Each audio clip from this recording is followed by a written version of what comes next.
The Korean War started on the 25th of June 1950 when North Korea invaded South Korea.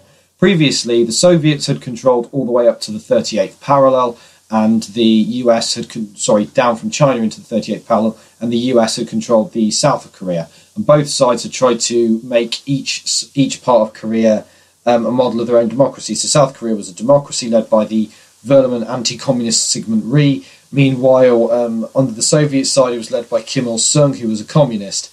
And both Koreas wanted to be unified, and both leaders said they would reunify under their terms.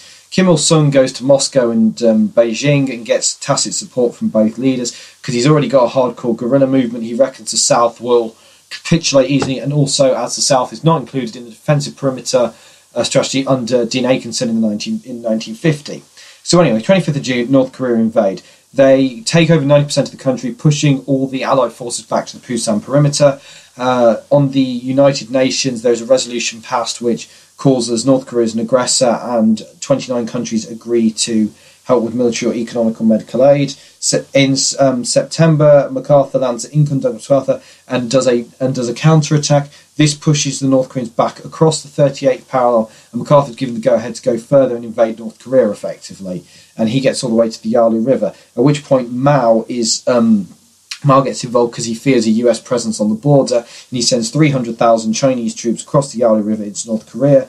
This is a major counterattack, and as we move into 1951, basically the Chinese forces have pushed back across the 38th parallel and they're in control of South Korea. They've captured Seoul. UN condemns China as an aggressor, and MacArthur begins to suggest the idea of using nuclear weapons against the Chinese. However, MacArthur is summarily dismissed by President Truman and is replaced by Matthew Ridgway, who stabilises the fighting around the 38th parallel from around June 1951.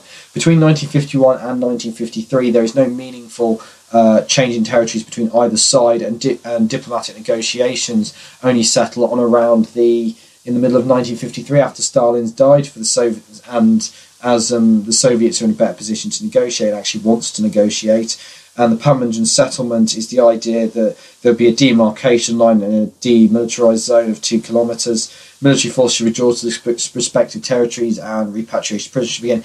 It damaged a lot of Korea, and it also caused the USA to rethink their role in the world with NSC 68, the other with the report about nuclear weapons at the time, and this was a major factor in contributing to West Germany rearming as well, and also an increased focus on the defence of Japan.